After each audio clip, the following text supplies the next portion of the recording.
پڑھنا بندے کا رات کے پیٹ میں، رات کے درمیانی حصے میں، تہجد اصل میں جسے کہتے ہیں وہ نہیں ہے کہ جو عام طور پر لوگ فجر سے کچھ دیر پہلے جاگ گئے اذان سے اور جلدی سے 8 نفل پڑھ لیے، یہ تہجد نہیں ہے۔ یہ تو فجر کا ضمیمہ بنا لیا، ہاں نوافل ہے، عبادت ہے، اس کے بھی جو اس کے برکات ہیں وہ ظاہر ہوں گی، جو اس کا ثواب اور اجر ہے اللہ دے گا۔ لیکن اصل میں جسے تہجد کہا جاتا ہے وہ رات کو سو کر پھر اٹھنا نیند کو توڑ کر اور پھر سو جانا اور پھر اٹھنا فجر کے لیے۔ جوف کہتے ہیں پیٹ کو، کسی شے کے جوف اللیل، رات کے بطن میں، رات کے درمیان میں، یعنی نصف رات گزر جائے اس وقت سے انسان جو ہے وہ نماز پڑھے اور پھر ثلث رہ جائے تو پھر جاگ جائے، پھر سو جائے اور پھر اس کے بعد اٹھے فجر کے لیے اور سنتیں پڑھے اور آئے مسجد کے اندر۔ تو یہاں آپ نے فرمایا وَصَلَاةُ الرَّجُلِ فِي جَوْفِ اللَّيْلِ، اور اپنے اس قول کے لیے حضور نے آیتیں تلاوت فرمائی وہی دو آیتیں۔ یہاں یہ سورہ سجدہ کی آیت نمبر 16 اور 17 ہیں۔ تَتَجَافَىٰ جُنُوبُهُمْ عَنِ الْمَضَاجِعِ، اللہ تعالیٰ اپنے خاص محبوب بندوں کی یہ صفات بیان کر رہا ہے کہ ان کے پہلو اپنے بستروں سے علیحدہ رہتے ہیں، رات کے وقت جاگتے رہتے ہیں، بستر پر لیٹیں گے تو سو جائیں گے۔ تتجافیٰ جنوبہم عن المضاجع یدعون ربہم خوفا وطمعا، وہ اس وقت اپنے رب کو پکارتے ہیں، دعائیں کرتے ہیں، خوف کے ساتھ بھی، اس کے مواخذے کا خوف، اس کے عذاب کا خوف، اس کی باز پرس کا خوف، اس کی ناراضی کا خوف، جہنم کا خوف، وطمعا، اور طمع کس کی؟ اللہ راضی ہو جائے، اللہ کے اجر و ثواب کی بھی طمع ہو، لیکن سب سے بڑی طمع کیا ہے؟ اللہ مجھ سے راضی ہو جائے۔ اس لیے سب سے اونچا مقام یہی ہے، رضی اللہ عنہم ورضوا عنہ، اللہ ان سے راضی ہو گیا، وہ اللہ سے راضی ہو گئے۔ یہ باہمی رضا ہے، بندہ اپنے رب سے راضی رہے، وہ رہے کہ تسلیم و رضا، جو بھی دنیا میں آ رہا ہے اس پر شکوہ، اللہ کا شکوہ زبان پر نہ لائے۔ جو بھی آ رہا ہے یہ میرے رب کی طرف سے ہے، وہ میرا مولا ہے، آقا ہے، دوست ہے، میرا خیر خواہ ہے، اسے معلوم ہے کہ اس شر کے پیچھے کون سا خیر آ رہا ہے، مجھے کیا پتا، مجھے تو شر نظر آ رہا ہے، خیر تو نظر نہیں آ رہا۔ اس لیے فرمایا گیا کہ ہو سکتا ہے عسیٰ ان تکرہوا شیئا وہو خیر لکم وعسیٰ ان تحبوا شیئا وہو شر لکم واللہ یعلم وانتم لا تعلمون، ہو سکتا ہے تمہیں کوئی چیز بری لگے حالانکہ اسی میں تمہارا خیر ہو، عین ممکن ہے تمہیں کوئی چیز اچھی لگتی ہو حالانکہ اس میں تمہارے لیے شر ہے، اللہ جانتا ہے تم نہیں جانتے۔ اس کیفیت کے اندر دنیا کی زندگی گزارے، اللہ تعالیٰ آخرت میں اسے راضی کر دے گا، اللہ اس سے راضی ہو جائے گا۔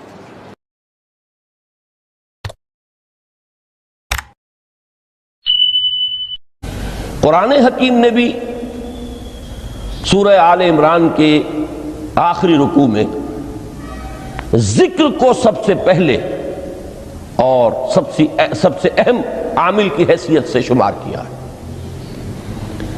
چنانچہ اس کی پہلی آیت جو ہے سورہ آل عمران کے آخری رکوع کی، اس میں تو وہی مضمون جو میں بیان کر چکا وہ آیا ہے، ان فی خلق السماوات والارض واختلاف اللیل والنہار لآیات لأولی الالباب، یقیناً آسمان اور زمین کی تخلیق میں اور دن اور رات کے الٹ پھیر میں نشانیاں ہیں ہوش مندوں کے لیے۔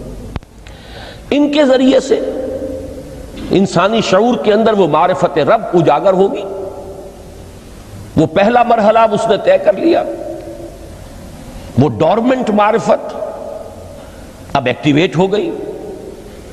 اب مزید فکر کا مرحلہ ہے جو اگلی آیت میں آیا ہے،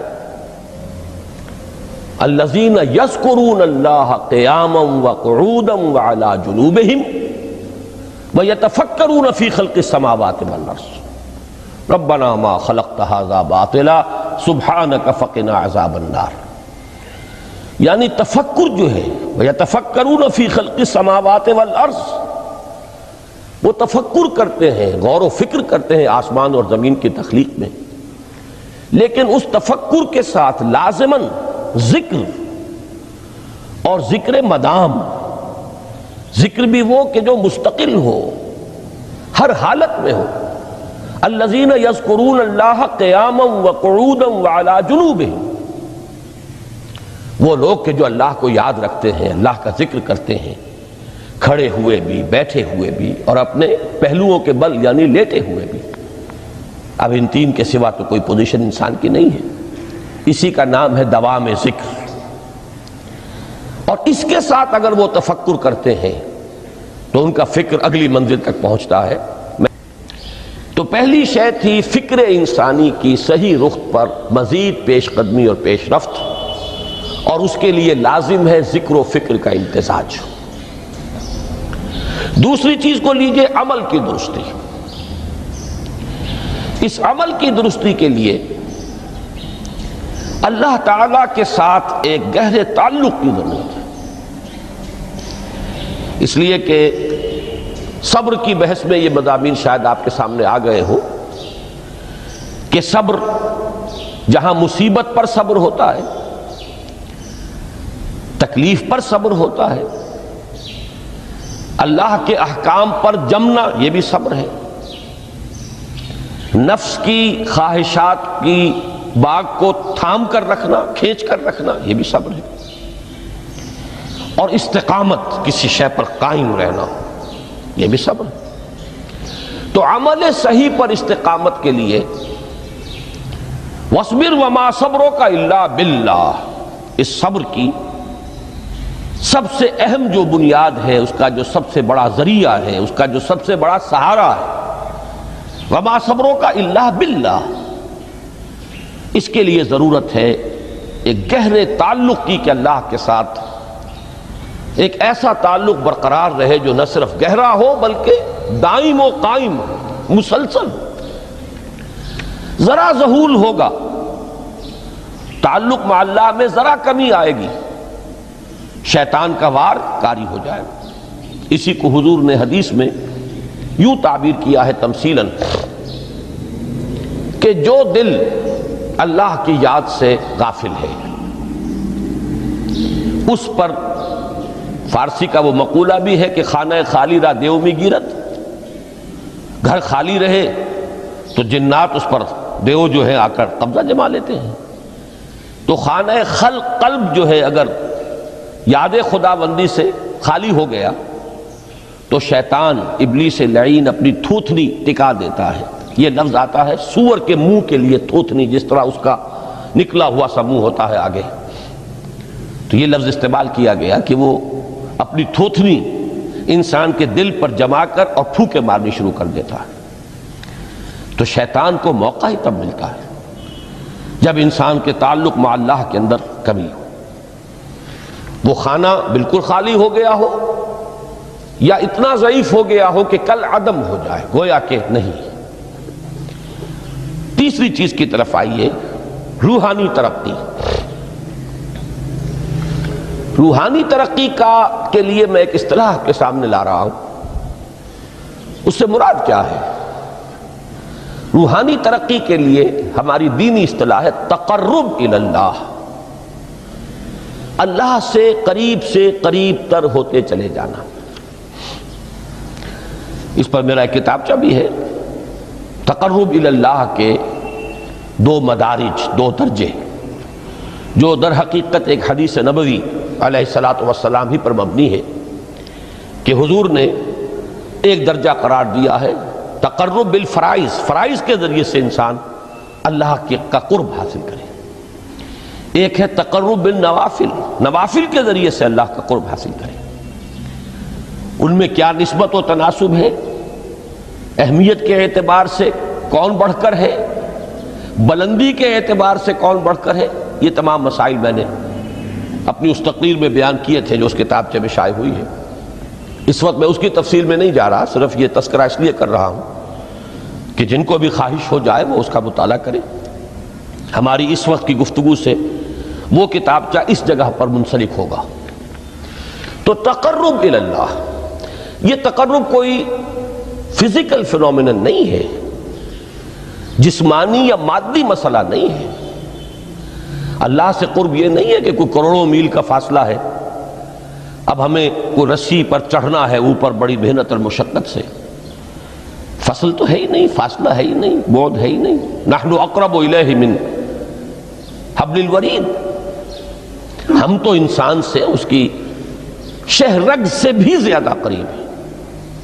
ہوا معکم اینما کنتم، وہ تو تمہارے ساتھ ہی ہوتا ہے جہاں کہیں بھی تم ہو، بس صرف یہ کہ تمہاری توجہ نہیں ہوتی، تم اور چیزوں میں مشغول و مصروف رہتے ہو، تم ہماری طرف دھیان ہی نہیں دیتے، تم ہماری طرف متوجہ ہی نہیں ہوتے۔ ہم تو مائل بے کرم ہیں، کوئی سائل ہی نہیں، راہ دکھلائیں کسے رہنو منزل ہی نہیں۔ انسان جب متوجہ ہو جاتا ہے اور بڑھتا ہے، آگے پیش قدمی کرتا ہے روحانی اعتبار سے، تو یہ ہے در حقیقت تقرب اللہ، اور اسی کو ہم کہیں گے روحانی ترقی۔ اب ان تین چیزوں کو اگر آپ نے ذہن میں جما لیا، پھر میری بات کی ترتیب اس کو ذہن میں قائم کیجئے۔ ہم چلے کہاں سے؟ کہ دین کے ساتھ اصل مناسبت فلسفے کی نہیں، حکمت کی۔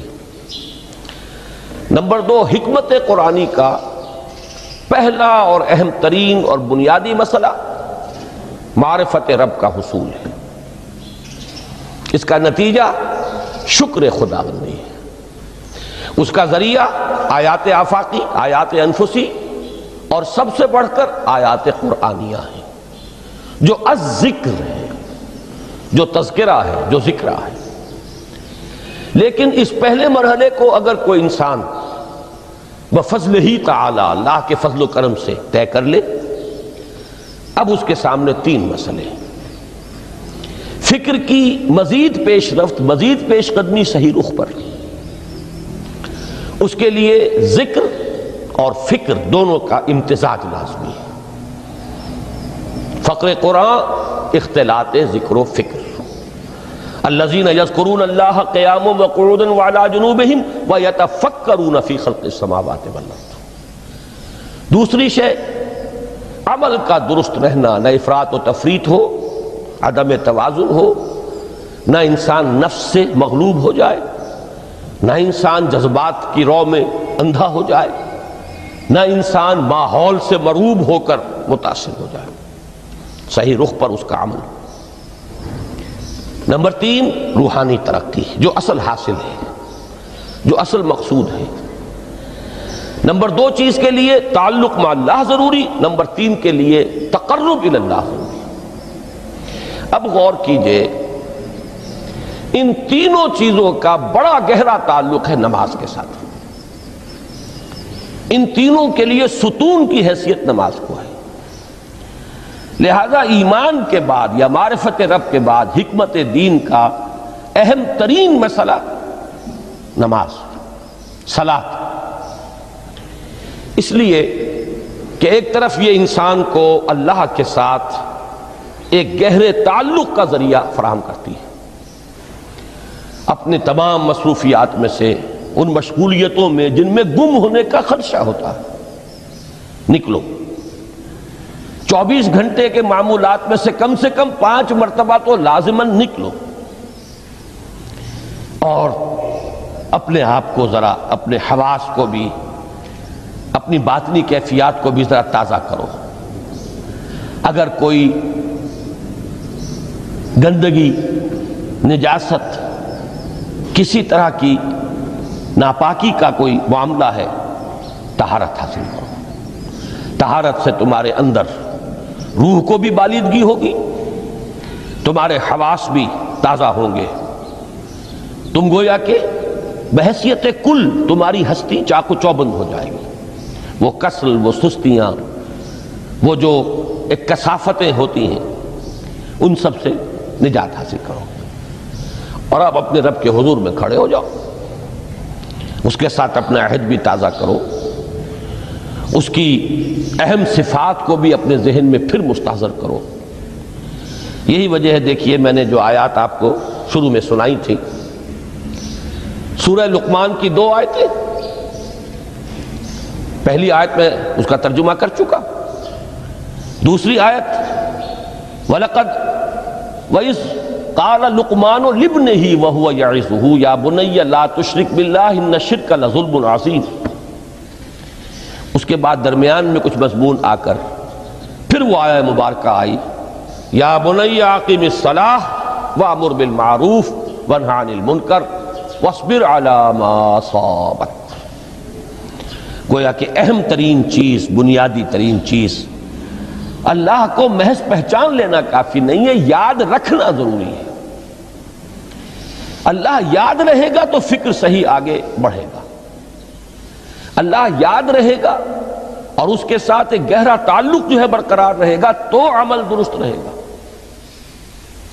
بالکل یہی بات سورہ طٰہٰ میں جو پہلی وحی حضرت موسیٰ علیہ السلام پر ہوئی اور پہلا مخاطبہ ہے، چونکہ حضرت موسیٰ کو یہ انبیاء کرام کے مقدس گروہ میں ایک امتیازی حیثیت حاصل ہے کہ ان سے براہ راست گفتگو ہوئی ہے، اگرچہ صرف ایک پردہ تھا، اوٹ من ورائے حجاب گفتگو ہوئی ہے، لیکن یہ کہ کوئی فرشتے کا درمیانی جو ہے وہ لنک نہیں تھا، براہ راست اللہ تعالیٰ نے حضرت موسیٰ علیہ السلام سے کلام فرمایا۔ کلم اللہ موسیٰ تکلیما، موسیٰ سے تو اللہ نے کلام فرمایا جیسے کہ کلام کیا جاتا ہے۔ تو پہلا مخاطبہ ہے، یہ پہلا مکالمہ ہے، پہلی وحی کہیے، اسی میں یہ الفاظ بھی موجود ہیں، اننی انا اللہ لا الہ الا انا فاعبدنی واقم الصلاۃ لذکری۔ یہ گویا کہ حکمت قرآنی کا ایک بہت بڑا خزانہ ہے یہ آیت مبارکہ، کہ خود حضرت موسیٰ علیہ السلام کو جو ہدایت دی جا رہی ہے، میں ہوں، میں اللہ، اننی انا اللہ لا الہ الا انا، میرے سوا کوئی معبود نہیں، فاعبدنی، بس میری بندگی، میری عبادت، میری پرستش، میری محبت، اس کو اختیار کرو۔ وَأَقِمِ الصَّلَاةَ لِذِكْرِي، اور نماز کو قائم رکھو میری یاد کے لیے۔ بلکہ اسی سلسلہ کلام میں آگے چل کر سورہ طٰہٰ میں آتا ہے، کافی گفت و شنید کے بعد جب حضرت موسیٰ نے کچھ معذرت بھی کی، کچھ دعائیں بھی کی، اللہ نے ایک دعا قبول بھی کی کہ ان کے بھائی کو بھی شریک کر دیا، حضرت ہارون کو بھی۔ اس کے بعد پھر جب فرمایا کہ اب جاؤ فرعون کی طرف، تو اس میں فرمایا وَلَا تَنِيَا فِي ذِكْرِي، اور دیکھنا یہ جو عظیم مشن تمہارے کندھے پر آ گیا ہے، بڑا بھاری اور کٹھن ایک فرض ہے جو تم پر عائد ہو گیا ہے، اس کے لیے سب سے بڑی تمہارے پاس جو قوت کا ذریعہ ہے وہ نماز ہے۔ اقیم فلا تنیا عن ذکری، میری یاد میں کبھی غفلت نہ کرنا، اس میں کبھی کوئی کمی نہ آنے دینا۔ جیسا کہ میں نے عرض کیا تھا کہ جیسے ہی وہ تعلق جو ہے کمزور پڑتا ہے یا منقطع ہو جائے معاذ اللہ، تو پھر انسان گویا کہ شیطان کے لیے ایک لقمہ تر بن جاتا ہے۔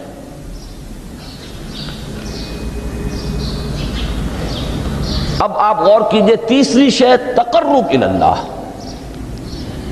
اس کے حوالے سے بھی جو فرائض اور نوافل کی بات ہے اس کو اس وقت ذہن سے نکال کر یہ سمجھیے کہ اس میں نماز کا کیا مقام ہے، اس لیے کہ نماز فرض بھی ہے، نماز نفل بھی ہے، وہ تو ان دونوں میں شریک ہو جائے گی۔ اب اس کو لفظ صلاۃ کے حوالے سے آپ ان دونوں چیزوں کو سمجھیے۔ صاد لام واو یا یہ چونکہ حروف علت ایک دوسرے سے بدلتے رہتے ہیں، یہ جو مادہ ہے اس کی جو خالص لغوی اصل ہے، جو خالص عربی زبان میں اس کا بنیادی مفہوم ہے، وہ آگ جلانا یا آگ تاپنا یا آگ سینکنا، حرارت حاصل کرنا۔ لہذا بار بار آتا ہے جہنم کے ذکر میں، اسلوہا، اب جلو اس میں، تاپو اس کو، یہ سینکے گی تمہیں۔ بلکہ تفتلون کا لفظ آیا ہے حضرت موسیٰ کے کلام میں، جب وہ گئے تھے کوہ طور پر، جب پہنچ گئے تو تھے آگ تک کی تلاش میں، لعلکم تستلون، تو اپنے اہل خانہ سے یہی کہا تھا کہ مجھے کہیں وہ روشنی نظر آ رہی ہے، غالباً کوئی وہاں سے آگ مل سکے گی، ورنہ یہ کہ کوئی رہنمائی کو رستہ مجھے مل سکے گا، میں وہ آگ لے آؤں گا، کوئی چنگاری وہاں سے لے آؤں، لعلکم تستلون، تاکہ تم، اب یہ اصطلاح در حقیقت باب افتعال ہے، اور یہ تے یہاں پر توئے کی شکل اختیار کر گئی، تا نے توبن کی صورت اختیار کی صاد کی وجہ سے۔ بہرحال اس کا سب سے بنیادی مفہوم جو ہے وہ ہے تاپنا، سکائی حاصل کرنا، حرارت۔ اس کے حوالے سے سمجھ لیجئے کہ سب سے بنیادی تعلق اس کا جو ہے وہ روح کے ساتھ ہے۔